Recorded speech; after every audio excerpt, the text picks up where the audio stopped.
if I were going to do this on my own, the first thing I would do is me personally is I would make sure that I understand the game of business. I would understand, like I would have a compelling vision. This is the PMP Industry Insider Podcast. Hello, everyone. Welcome out to another episode of the PMP Industry Insider Podcast, where we take a look at what is changing in the pest and lawn industries, and we take you to the front lines to those that are driving those changes. As always, I'm Donnie Shelton, owner of Triangle Home Services, as well as Triangle Pest and Triangle Lawn. And with me is the turkey eating, but on the backside of Thanksgiving guy, Mr. Dan Gordon. Dan, would you like to say good morning, introduce our sponsors, also introduce our topic, and for the guest, I think we're gonna bypass that one for this time. So have at it. No guests today. You're going to be with a Donnie and Dan episode, so strap in and get ready. This is Dan Gordon of PCO Bookkeepers and M&A Specialists. We do accounting for the pest control industry as well as exit planning services. You may have heard the news. We've expanded the offerings to peer groups in partnership with industry veteran David Billingsley. To get more and to join a peer group, go back and listen to episode 136 or visit pmpindustryinsider.com/peer groups. We've already assembled several of the peer groups based on people who have contacted us. So we're pretty excited about that. And also our sponsors. We couldn't do this without the sponsors. If anybody who's been looking at, at the beginning, we were just a podcast. Now, if you go on YouTube, we are a channel. And if you looked at that, that would not be possible without our sponsors. The first one is Coal March by WorkWave. So if you're interested in marketing, I was corrected, not digital marketing. If you're interested in marketing, visit coalmarch.com, and our very special sponsor, PestSure, for those who are interested in insurance in the pest control industry. It's specific for the pest control industry, workers' comp, auto, and general liability, as well as some others. And I think I got through everything. You did. But yeah, good. Cool. So today, this is kind of interesting. So I think it's episode 152, not the one with Mike and Bryant, the one before that, we went over dashboards. And one of the listeners or viewers called me and said, my gosh, Dan, I've never seen you so passionate about, being on the podcast and talking and whatnot. And I said, well, that's because I was talking about accounting and numbers. And, my life is that boring that's how I get my jollies is to hang on. Let me pause you there. Yeah, he obviously has not been with you with cigars and wine, because that's nothing compared with Dan and wine and cigars. So continue on. I do like cigars and wine. I'm not sure which I like more. It depends on if it's a good cigar or good wine. But I was very passionate about the dashboard. So anyway, thanks for interrupting, and I lost my train of thought. But anyway, one of the things that we talked about was these dashboards to get ready for communication to certain interest groups. And one of those interest groups that you had mentioned was the state of the company meeting that you were doing. And it's kind of a what's a state of the company meeting? Do we just everybody get together in a room and talk? But there's actually a method to the madness. And you do this periodically, and I'm guessing that you probably have not designed it yourself. You're quite a studious reader and whatnot. Whoa, hang on now. Yeah. Go ahead. Go ahead. You are correct. It is an aggregation of multiple things, and truly, some things that I've learned in my own.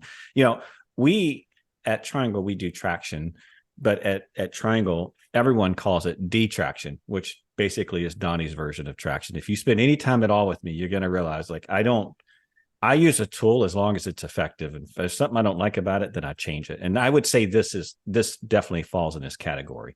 You should call it DS traction, because detraction sounds like you're untractioning. Oh, trust right? me. No, So, there's definitely there's a little, there's a little nudging behind that when people tell me, they call it detraction, but is yes. So yes, we are running on traction. We don't do everything perfectly. The book says if you're at 80%, that you're there. And I will call audibles and I will make small tweaks because there's certain things I love about traction, but I don't think it's like this is the one tool that's going to take me to 50 million and it's going to solve all my problems. There's things that I see, and just like a coach in a ball game, right? If you see something and you need to call an audible, that's what you're going to do. And so I kind of fall into the same category. And sometimes I make stupid calls, but for the most part, it's to make sure that I'm getting the end result that I want. So, which could be full of stupid calls. Absolutely could be. Okay, yeah, because I'm an expert at that myself. Yeah.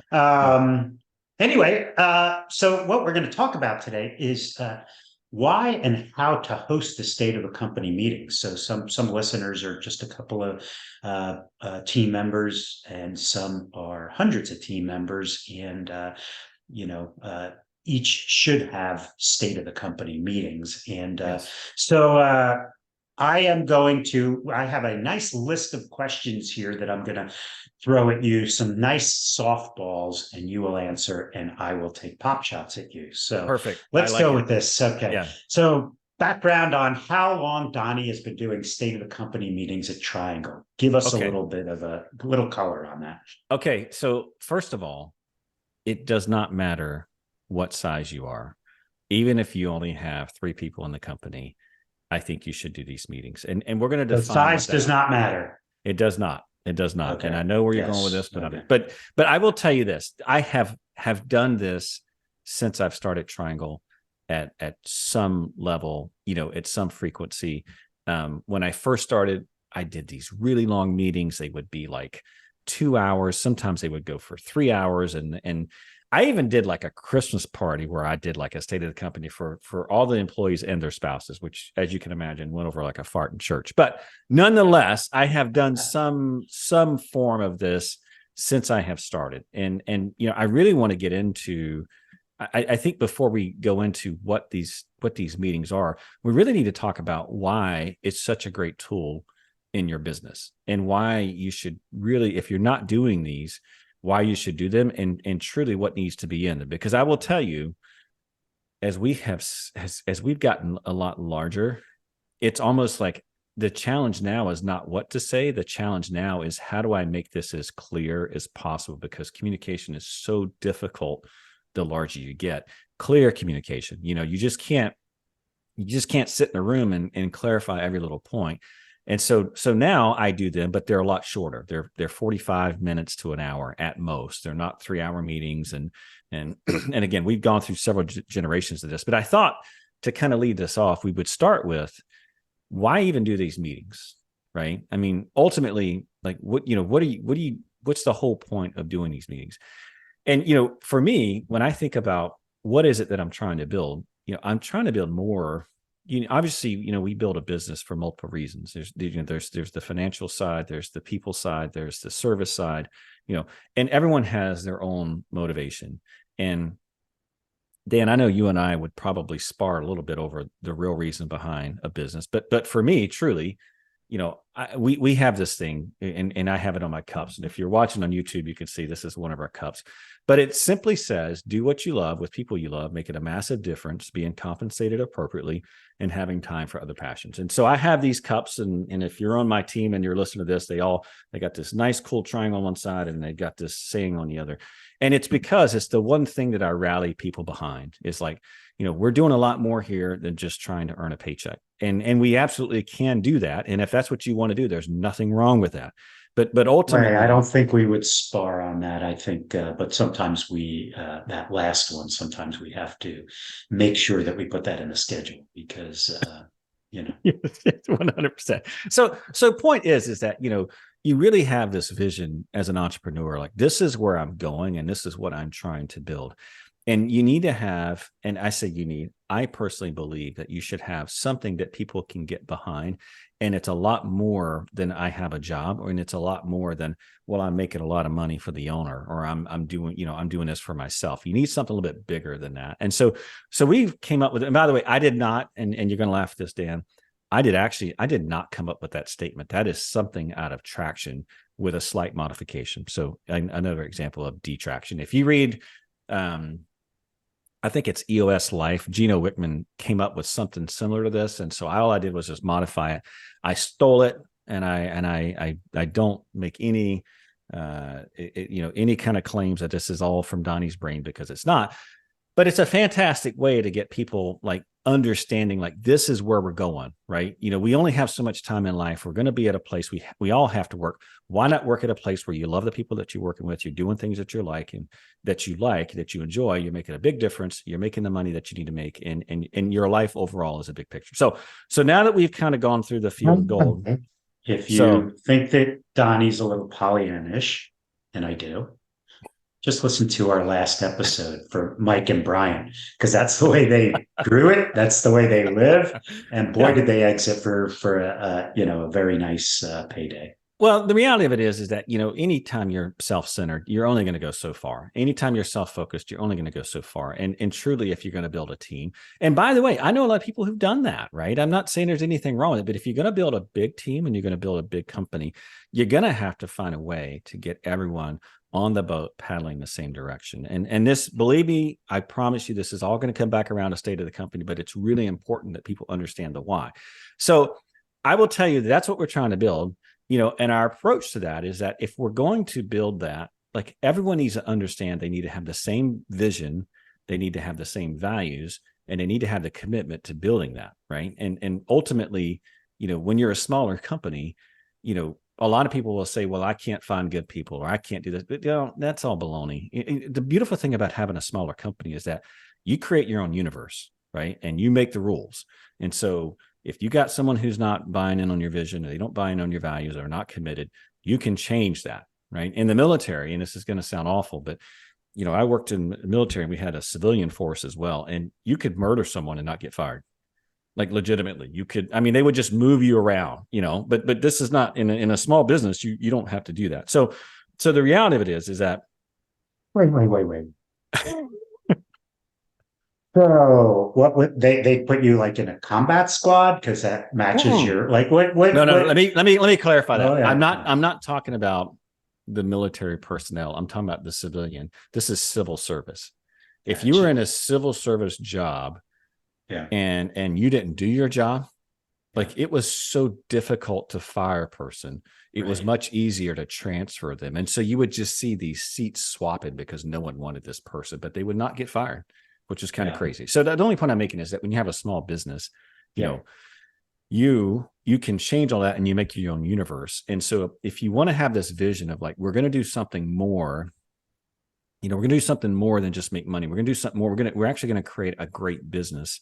The reality of it is that, well, how do you do that? And a lot of times people don't really, they like, oh, I'm going to offer great service. Well, go ask any pest control company, any lawn care company, do you offer great service? And how many of them are going to say no? And then you ask them, what makes you unique? Well, we offer great service at great value, which basically means they're not unique. Everyone says that, right? So anyway, So bring that back to, like, how do you do that? I personally, and I'm happy to share this, but, for me, I teach our staff that, at the end of the day, our business is nothing more than a game. And the game has 4 players. There is the team, there is the customers, there are the vendors, and then there's the owners. And business is nothing more than making sure that everyone in that game gets maximum value. Now, that's a very simplistic way of looking at business, but I call it the wheel, right? And there's several examples of companies where the wheel is unbalanced. And whenever I ask this question, I'm like, okay, where's it unbalanced? And people say, like, Walmart. And I'm like, why Walmart? They're like, because they treat their employees like crap, and they pay them a little bit of money, and then the customers are, but the owners are making a ton of money. I'm not here to say that they do or that they don't play it well, but the idea is that business is a game. And if you can make all 4 happy, and give them maximum value, you're going to be successful, right? Because you got to think about it. If the owners are happy, that means they're making money. If the team's happy, they're making money. Like they're all winning. And of course, Dan, I know you would get into the finances of that, and it's all about pricing and gross margin, which you're 100% correct. I mean, there's the tangible ways of doing that, but just conceptually, when you have to explain business and you have to explain your vision to people, they may not be accountants, right? They may not understand that. And so if you can put it into a context of a game, then it's fantastic, right? Because then people instantly get that. They have experience with that. They understand it. And so then I take them, okay, so business is a game, and the name of the game is that we balance this wheel and we make everyone happy. And then I ask the question of, okay, well, if that's our thing and we're a service company, what do we sell as a service company? And I'll ask you that, Dan. And I don't mean to put you on the spot. And if you have the wrong answer, I'll make fun of you. I look at it as you sell time. Right. Yeah, exactly. 100%. Yeah. We sell a person's time. And by the way, ding, ding, gold star, check, you passed. That's yes. So you sell a person's time and you sell a person's skill. Hold on. Before you go on, I just want to make draw the parallel to time. You are in a service business, but it's a product business. Your product are hours of time, which are in inventory, which once they are used or once that time passes, it spoils, just like a fruit stand or something like that. So what you're doing is you're selling technician time. We sell accountants time. When you were at Colmarch, you sold your consultants time, right? So that's what we sell is time, and it's inventoriable and it's spoilable. So let's keep going down this road. Okay, so business is a game.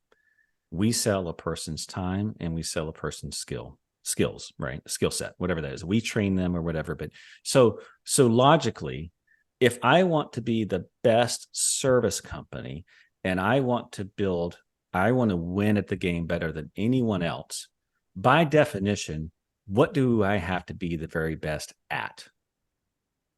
That's a question for you, Dan. Managing the time. Okay. Think of it in terms of a game. Why is Nick Saban such a great coach? Why are some of the great dynasty coaches that you think of, why were they great coaches? Good motivators. So you got to look at that. Don't be setting me up so that I can't find this answer, Donnie. I'll tell you this. I'm in New Jersey, but I'll reach right in there and I'll whack you. So the reason I asked that is because look, business is a game. We're in the business of, and I don't want to say selling people, but selling time and people's skills. So if we want to be the best service company, what that really means is that we need to assemble the best team. Okay. That's what it really is all about. And so if it's all about our people, right, then we have to be the best at attracting the right people. We have to be the best at hiring the right people. We have to be best at training the right people, developing, and of course, retaining them. And so I say all of that, and I promise you this is going to get to a state of high-end inventory, but go ahead. It is, right? I mean, so if that's the case, then we can look at other areas like a football game or a basketball team or whatever, and we can probably take some cues and learn things, because if you think about it, like a basketball team and a football team, they're really no different. There's a game. The rules are defined. There's a score. Okay. There are boundaries, and there are winners and there are losers. Period. Dot. So if you look at business like you would a basketball team or a football team, especially for me, this metaphor works extremely well. And if there's anyone listening from Triangle right now, they're probably rolling their eyes because I talk about this all the time. But ultimately, it's like we are in the same paradigm that they are. And their only unique advantage, their only advantage that they have in playing the game is assembling the best people and then getting the absolute most out of them. Okay. So bringing that back around, if business is a game and you buy into that, and the game is very similar to a game that you would play like football or basketball, where it's all about assembling the best team and getting the best out of that team, then there are some basic questions that need to be answered. And here's where we're going to get into the state of the company meeting. I would bet, and if you're listening, I would love for you to do this. Walk into your business and ask just a few basic questions. And those questions would be, number one, what game are we playing? Just, ask them, hey, what game are we playing? And see if everyone, because what are you going to hear is like, well, we do customer service. You're going to hear others say, well, we do profit, or we're going to. So first of all, if you're going to have a team, does it make any sense? Can you imagine a basketball team where the players didn't agree on what the final score was, and they didn't know what the final score was? So that's the first thing, is that why? I mean, just if you're listening, do this. I'm going to give you a set of 5 questions, maybe 4. Let's get it to 4. But everyone at the company needs to know the game that you're playing. Like, they need to understand it. The second question is what's the score of the game, right? And what is our target? I guarantee you. And by the way, I don't want to make this sound like I'm some elevated being and I've got all this figured out. I am still trying to put this in place at Triangle. I know that if you ask any of our managers, you ask our leadership team, and even like our leads, they would all know this. I can't tell you that every single technician would be able to tell you this quite yet, but I will tell you by the end of next year they will, because we got a bonus program going in. But anyway, but point being is that be careful with the bonus programs. Not everybody's motivated by money, because we have a tremendous bonus program, and what I found is that certain people are and certain people aren't. So. And that's fine. But at the end of the day, everyone needs to understand what game you're playing, and they need to know what the final score is. Okay. The third question is what's their position and what results are they expected to produce? That sounds so basic, but I promise you, if you go and ask this question, like just randomly ask this question, walk into a manager meeting, if you're this large, and if you're not, and you got like 5 or 10 people on your staff, walk into a normal meeting and just ask this question or these questions. I almost could guarantee you that. And by the way, if you ask these questions and everyone knows the answers, congratulations, you are doing a fantastic job. I did this earlier this year and we failed, but we're fixing it. So what game are we playing? What's the score? What's my position and the results that I'm expected to produce, right? Not everyone can be a quarterback. Not everyone can be a safety, right? And then, does everyone have the training and support to get world-class results? If you think about a football team or a basketball team, it's really clear the game that you're playing. It's really clear on what the goal is. It's really clear on what the score is. And it's really clear on what each position does. Okay, you have a guard. You've got, you got a point guard. I mean, long stories, but that is so basic and so difficult to do. And when you think about it, it's so fundamental behind building a really great company, is getting everyone on the same page. So now, what does that have to do with state of the company? Okay. You figured I'd get there at some point. Maybe so. So the reason that in my mind, the reason that, when you think about a state of the company, is that you have to find a way as an owner, as an entrepreneur, is you've got to get everyone on the same page. You've got to understand, like, you got to get everyone knowing what your vision is and where you're going. And it is your job. Like, one of the things that I am very guilty of, and the older I get and the longer I run a business, the more I have to understand that not everyone has the view that I have. Not everyone understands business the way that I understand it. And not everyone has the same values, in terms of or they don't really fully understand the values that we have. And so when you look at a state of the company address, right, it's your way of getting your vision out. Like, this is what we're doing. This is what we're trying to achieve. And it goes back into what I taught you. I mean, here's the vision, right? Do what you love with people you love, that. Like, number one is you have to get that out. And then the second part is that you have to show your plan to get there, to get everyone on the boat paddling the same direction, to get everyone on the team to understand this is where we're going. And as basic as that sounds, it is extremely difficult. I mean, extremely difficult. I think I said this on an earlier podcast, but when I was younger and I was, fresh out of college, and you're sitting in on meetings and you'd hear these leaders talk. And, I came up through OTS, so Officer Training School. And so, in the military, I was in leadership positions, and you would hear these old time generals, these old school generals, it's all about communication. It's all about, and I just think, man, that's so stupid. Like, how hard is it to communicate? Yeah. we're talking right now. Like, this is what is that really all you got? And man, now that I'm older, I'm just like, amen, brother. That is 100% spot on, because it's just, it is so difficult to communicate simple things. And so when you do a state of the company, right, it's nothing more than a speech given by you, assuming that you're the owner or the visionary or whatever, that you update everyone on where you're going, right, where you've been, what you want to focus on now, and then where we're going in the future. And so, that, again, that, as simple as that sounds, this is actually a Traction thing. Again, I did this before Traction said that you should do a state of the company. They call it state of the company. I just called it our monthly meeting or whatever. We used to have meeting our goals, where we'd feed people hot dogs, hamburgers, or steaks, depending on how well we achieved our goals. But point being is that, this meeting is your time to get in front of everyone and realign, right? Get in front of everyone and kind of rehack. Hey, this is what we're doing. Here's what we're going. Because again, you have new people coming in, you have other folks that are coming in, and over time, folks kind of forget kind of the big picture. And so it's your way of reinforcing back what's truly critical to the business, how you're doing, and where you're going. So does that make sense? And then we can I can talk through how I do it.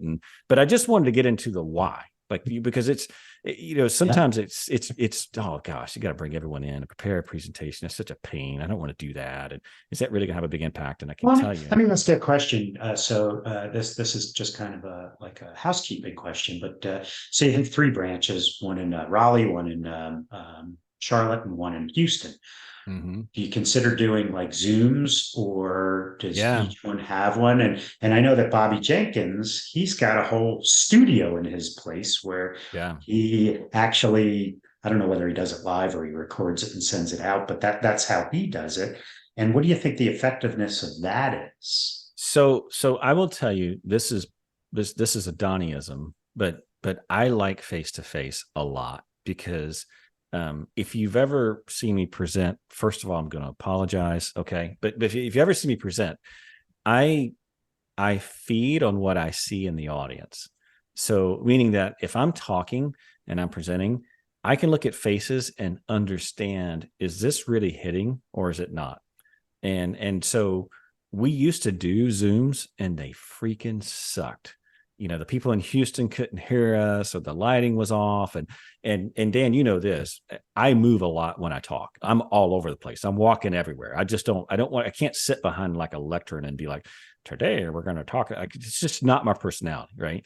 And so the experience was not great. So when we started, it used to be via Zoom, and it just didn't hit. And so now what I do is, we have a call center in Raleigh. We have a lawn branch in Raleigh. We have a pest branch in Raleigh. And so I do one office day that we bring everyone from the call center in, and all of our admin folks, those types of things. I have a second day where I bring all of in our lawn and pest in Raleigh. And then I actually go to Charlotte and I do a face-to-face there. And then I go to Houston and I do a face-to-face there.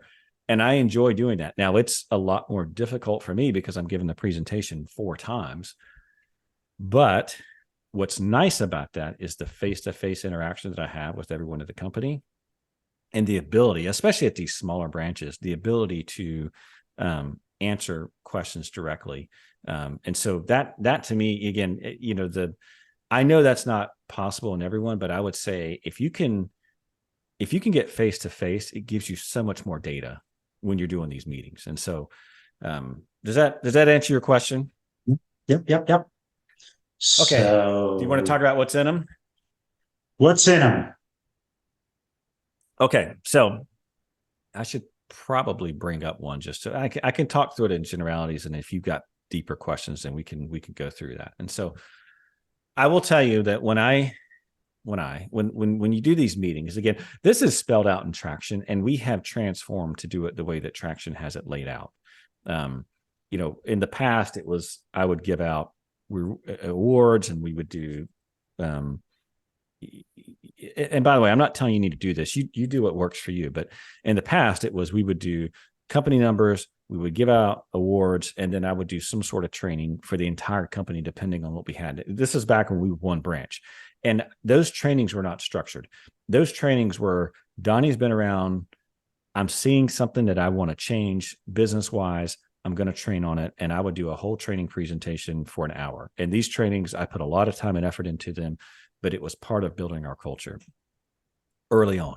Now I've converted to do it the way that Traction recommends it, which is nothing more than, welcoming everyone out. Then I talk to them about our 1-year plan. So it's kind of like where we've been. Like, okay, this is where we started the year. Here's how we're doing so far with our numbers. I talk through our company rocks. I talk through our measurables. I also give a lot of perspective to our numbers. And so, telling someone what our profit is and our operational cash flow is very different than giving those numbers and then bringing context as to what those numbers mean. I mean, if you were to listen to an earnings call or whatever, no one just says, okay, our profit's 17%, our growth is 3%, and our gross margin is such and such percent. Any questions, right? There's this whole story that explaining why our numbers are what they are. So for example, in the spring, our profit margin is going to be lower. Do you know why our profit margin is lower, Dan? Ramp up your labor. Yeah, our labor. Your sales haven't really kicked in. Yeah, exactly. We're ramping up labor. We're ramping up marketing. We're getting ready to go. And then the same thing in the fall, right? Our profits through the roof. And everyone's like, what's going on? It's like, hey, we've shut off our marketing. This is the time in the business where we collect the cash. And so it's more about like really explaining our numbers, really explaining our rocks. And I like this personally because, I want our company. I have a lot of expectations of our people, and they have expectations of me. And so when I talk about company rocks, there's been times I've gotten up. In fact, it happened last quarter. We were trying to get our entire reporting system in place. We didn't make it. And I said, look, I failed at this rock. You know what I mean? I got close, but we didn't quite make it. And so it's kind of an accounting coming back so that people trust me, and they trust that if I tell them something, this is where we're going, that I'm going to be completely, open with them. I'm going to tell them where we're going, how we're doing it. And it just gets everyone kind of like, boom, okay, this is where we've been. Like they're set up. Then after I go through like last quarter, it's like, okay, here are the rocks that we're going to be focused on for this quarter, whether it be new software, whether it be like an initiative as far as like, in case of reporting, whatever that's going to be. We talk through kind of like, this is the focus for this quarter, and here's how it lines into what we've talked about that we're going to get done for this 1 year.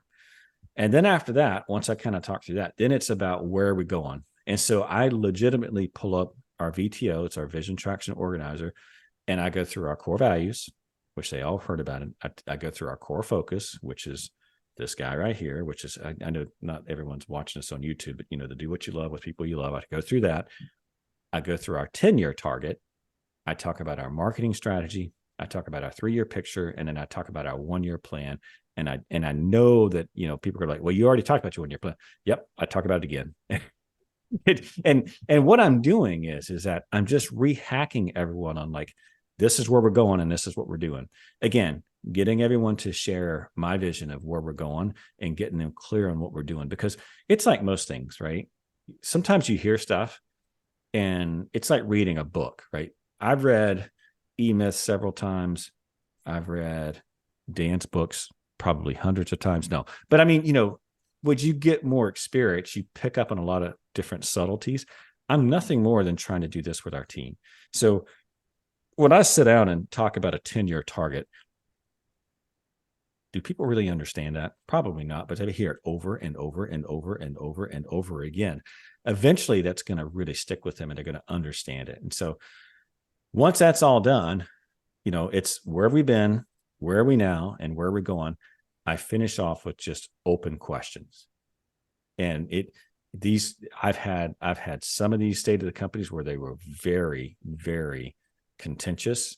And, when we're going through a really hard time as a business, and I've had them where they're just simple questions like, how do I do X, Y, and Z? It's a good idea if you're like me and you're not very smart to have some managers in there that in that meeting that can help you. Because there's some questions that people ask that I just simply don't know the answer to. Like, why are we doing MTOs for such and such? And I don't know, but a manager can answer it, someone in the leadership team. And then after that, we finish out and it's over. And usually, if anything, it just gets everyone back in the slot. And it's just kind of your way of keeping the cats, right? Keeping them herded, kind of keeping them going in the right direction. And for me, I think if you want to build a culture and you're serious about achieving your vision, I don't know how you do it without this, because it's all about communication. And listen to me, I sound like one of those old school generals, but it absolutely is true. It's just that constant communication that people are clear and they're on the same page and they're playing the same game and they understand the game that they're playing, the position that they play, and how they all fit in the big picture. And as simple as that sounds, and as clear as it might be in your head, I think if you go back and ask those simple questions that I asked before, which is what game are we playing? What's the score? What's the final score of the game? What position do you play and what results are you supposed to get? I think you would be fairly surprised. I certainly was. And I don't want anyone to take me talking about all this like I've got all this figured out. I'm in it. I mean, I am. The interesting thing, though, is as you get bigger, right, your team looks more like the general population. The general population have different opinions and different values, and so the idea is to get everybody to see your values and your vision. But if they disagree, how do you deal with, that guy who asks the questions that just, is disruptive, maybe is not, you said that sometimes they're contentious. How do you deal with that? Well, it depends, right? If it's someone just being a knucklehead, right, and they just are not buying in, usually a lot of times people want to solve symptoms, right? They're like, well, that's okay. Them being upset and asking petty questions oftentimes is a symptom of a much, much deeper problem. And that problem is trust. And so the fact of the matter is that, you can address answers and give answers. But I will tell you that if you have someone on your staff that just simply does not buy in, they don't trust you and they never will trust you, you need to move on. Yeah. You need to move on. They're not a good fit. And they're not going to help you achieve the vision. You want people who get it, who want it, and have the capacity to do it. And the fact of the matter is that if there's someone who's there just like throwing pot shots and they're constantly doing, either they don't get it or they don't want it. And either of those, gone. Like, and I don't want to sound callous, like I don't care. It's not. Those are the three. Those are the axioms that are used in traction. Yeah, I mean, they are. That's what it is, right? Yeah. What about the employee who's really loyal, but maybe doesn't have the capacity to? That's the most difficult of all, and we've had to deal with this as we've grown. And I will tell you, the most difficult separations I've ever done is that exact situation. It's someone who gets it, someone who really, really wants it. They just simply don't have the capacity. And so my first approach in any of those situations to start with is, okay, if they don't have the capacity, can I get them that capacity? And in some cases you can't. Then the next question is, okay, if they don't have the capacity, never will for this seat, is there another seat I can put them in? If that's not the case, and sometimes we've been able to do that, right? Transition the seat, and the seat's a much better fit. We get their Colby score, and bam, it's perfect, right? Mm-hmm. Not always, but that's it. That's where I go to as my second one. And then the third one is like, okay, they will never get there in terms of capacity in their current role. There's not another role in the business that they can go to. Now, how do I walk away that if I see them at church or if I see them on the street, we can still be buddies? And oftentimes I do that with some sort of severance. You know what I mean? Like, hey, listen, I really appreciate your help. You've been very, very loyal. Depending on how many years you've been with us, you know what? We're going to agree that this is just not working. We're going to be adults about it. And here's a severance as a token of my appreciation, but we have to move on. And if you can be an adult about that and you have a real conversation, you'd be surprised. They're not fun. And in traction, they talk about the 36 hours of pain. It freaking sucks. But after 36 hours, you're just like, oh, gosh, it's so much better. No, it's more like, how am I going to get that work done? I just fired that guy. Yeah. But it is absolutely true. I mean, that is one of the. So I went down a rabbit hole. So tell me about, you said before that you would do an all-day preach-a-thon, and then you kind of reined it in. What's the optimal length and format for the? Yeah. So the format we talked about, which is where we've been, what we're doing, and where we're going, and the length no more than 45 minutes. I usually get them in an hour. I don't, I can tend to be long-winded. especially when I'm What? talking about things What? I know, especially when we talk about things at the company, because I'm like so excited, or like, not only just so excited, but like, I want to make sure everyone's clear. And sometimes you have questions, but your part of it really should be no more than 45 minutes. And that's a lot to pack into 45 minutes, but you're not trying to create PhDs here. You're just trying to give an update and get everyone clear and get everyone back on the same page. And so, no more than 45 minutes, nothing more than where we've been, what we're going to focus on, and then where we're going. And that's that. So is that good? Good. Okay. Who attends? Everyone? Everyone, every single person, does not matter.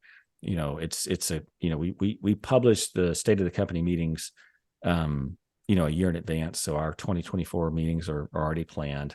And if someone's on vacation, I mean, it's fine, right? I mean, I don't expect, but if it's everyone, and it's an investment, but again, it's one that pays itself back tremendously by getting everyone on the same page.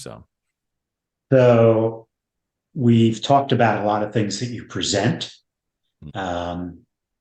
One of the things here in the notes is using the PCO cost study. Yeah. A lot of what you talked about is touchy-feely and management concepts. And I don't know if you know this, but I also have a degree in management as well as accounting. So I am the touchy-feely accountant. But, we spoke about all that touchy-feely stuff, but tell me about the cost study. And I think you and I have talked about this in past episodes on open book management. But what is it that you share with the team? So let me just say this, if you were to think about a ball team, let's go back to that metaphor, because I think it's such a great metaphor. When you're having a football team, for example, you're not going to train a center on a bunch of plays, right? You're going to train a center on, you hear this call, this is when you hike the ball, and this is how you block, and this is how you prevent the quarterback from getting sacked. Truly, if they understand that and they understand the score and how the game is played, that's truly all they need to know. Now, you've got a whole line. Let's stop. So everybody knows how to play football, but if you're a defensive player, you're not looking at the offensive playbook. And if you're an offensive player, you're not looking at the defensive playbook. Correct. Is that yes? Okay. Yes, exactly what I'm saying. Okay. Now, having said all of that, now you have line coaches, right? You got the offensive coach, you've got the defensive coach, and these people need to understand the game of football. They need to understand all the different facets of it. And so so first of all, I did a whole class on, because I went in and asked these questions to our managers, and I got several different answers, and it really scared me, truly. And I was like, okay, I'm going to reset, and we're going to train our leadership team on, this is the game of business. This is how it's played. This is how it's scored. I really started from ground zero. And so what I did is I took that cost study and I pulled it back into this whole idea of a game. And then I used it, and I said, okay, now here's the important, for example, we talk about it's really important that if you're going to make money in pest control, you're going to make money in lawn care, you really have to control the gross margin. Why is that? Okay, well, I'd use a cost study to explain what gross margin is. And then I would say, okay, now here's the industry average. Now here's where we're at. And so it was just nothing more than a way for my managers, because my managers, those are my line coaches, right? They need to understand how the game works, all the intricacies. They need to know more than hike ball, hit man, watch out for a quarterback. They need to know more than that, right? and so that's what happens on Sundays, right? But I mean, that's surely they do. And so when I train them completely on the game and how all the numbers work and how they all interact with each other, so that when I'm talking in a meeting and I start talking about operational cash flow, we start talking about gross margin, because remember, we're a team now. And so if field ops shows up and says, hey, our gross margin now is 60%, well, or let's say it's 40%. Let me go to the other way. It's 40%. As a team, as a collective management team, we're going to address that, and everyone in the room is going to understand what that number means, and they're going to understand the impact on the game, and they're going to understand that we have to fix this problem. It's not just the field ops manager, right? Because there may be other things that are happening. And so long story short, you can use whatever you want. I thought the cost study was fine because it was great in explaining what some of the stats mean. And it also showed them, for example, we do triennial service.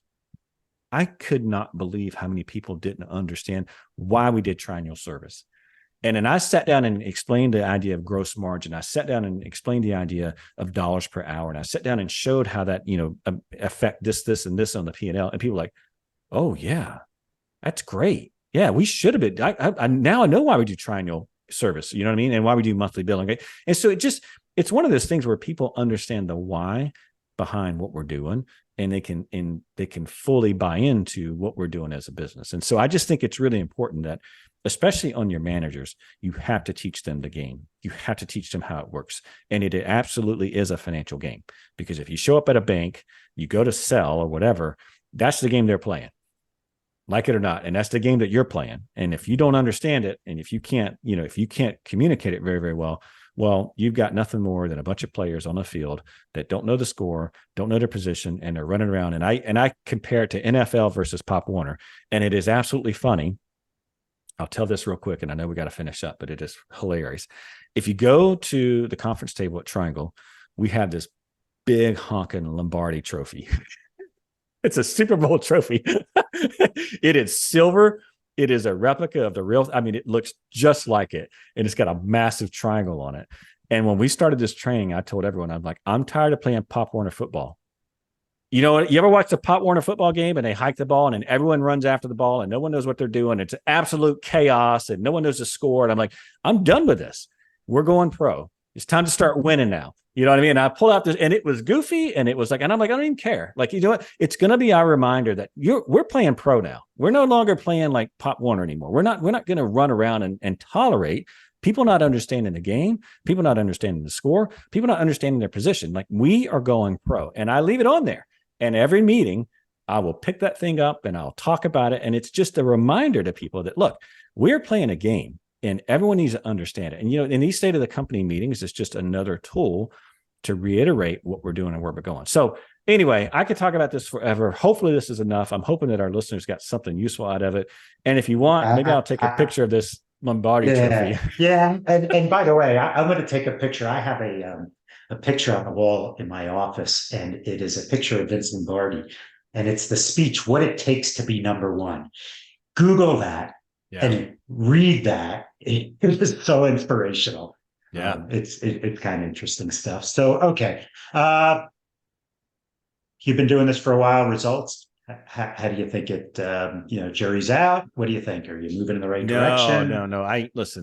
I personally think, and we got to finish up after this question, but I will tell you the results. This is one of those results. It's kind of like, I would call it like mass marketing.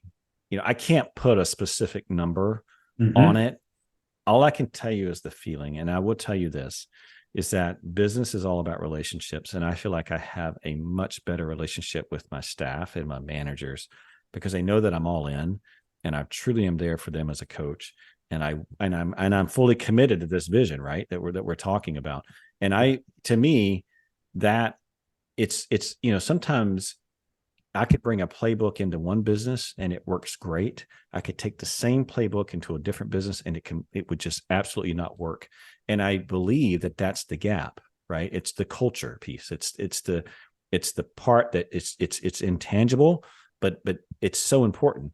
And so for me, it's a good way to build relationships. It's a good way to get everyone on the same page. And I mean, if it's like most things in your life, if you see value in something, you don't have to make yourself do it. You know what I mean?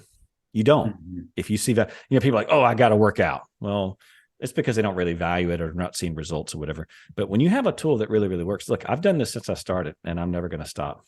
I just think they're that critical. So give me, you unpacked a lot here. I did.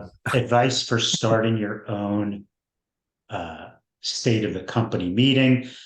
Give me like 5 bullet points. How would you, I want to start this process. What do I do? Well, I think the first thing is, if I were going to do this on my own, the first thing I would do is, me personally, is I would make sure that I understand the game of business. I would understand, like, I would have a compelling vision. Like, if you've not sat down in Traction, one of the things that they have, the very first tool they introduce you to is an accountability chart. And then after that, they have you do the vision traction organizer. And so I would sit down, I would define the game, right? If you haven't done that already, like if you don't have your positions defined with clear accountabilities, single line accountabilities. And what I mean by that is one person's responsible for one result is not multiple. Like you've gotten rid of all that. That's where I would start. Then I would go to my VTO. Then I would get my numbers set up. So this is number 3. Yeah. Yeah. I get my VTO squared away. What does that stand for? Vision Traction Organizer, Okay. which is going to gotta read the book to get that. Let me preface all of this. I'm talking in Tractionese, and I apologize, but you don't have to use Traction. You could use. There's several options out there. There's the E-Myth. There's, I don't know. I mean, there's so many of these things out there now. Yeah. But EOS is the flavor of the I don't know of the century, not the century, maybe the decade.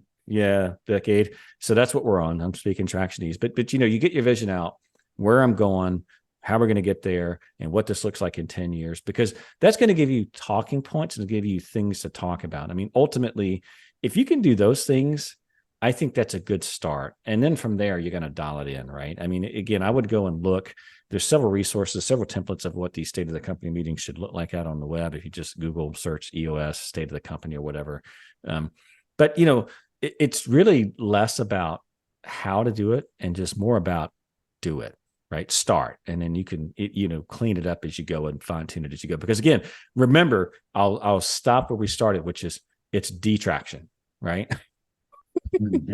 So I don't, if you come to Triangle and you're like, well, that's not traction. I'm like, yeah, it's close, but I don't like that piece. And so this is how I'm going to do it. And so I would just tell you that don't go down the road. I've met some people who are like, every implementer is cringing right now, but they are. But I mean, what they're going to say is you got to do it by the book and you got to do that. And I'm like, well, yeah, that's true. But to me, a tool is a tool to get the result. Right. You know what I mean? Right. And it's useful until it's not. And then, after that, I'm going to get a different tool. I'm going to do it a different way. And that's just my personality. I'm not telling you should do it that way. That's just me. So, all right. With that, anything else, Dan, before I close this out? I think that is quite a bit. And it is a lot. All right. Well, let me just give you all the reminders then. So the reminders are all the resources and topics we talked about today are available on the podcast website, pmpindustryinsider.com. Just take a look under show notes. And as always, if you enjoyed today's show or any of our shows that we put on board, please take a moment to review us and rate us, however it is that you consume the podcast. And if you have complaints, concerns, or just general all griping, please direct those to Dan. He loves it. And with that, we're signing off. We'll see you next time. Take care.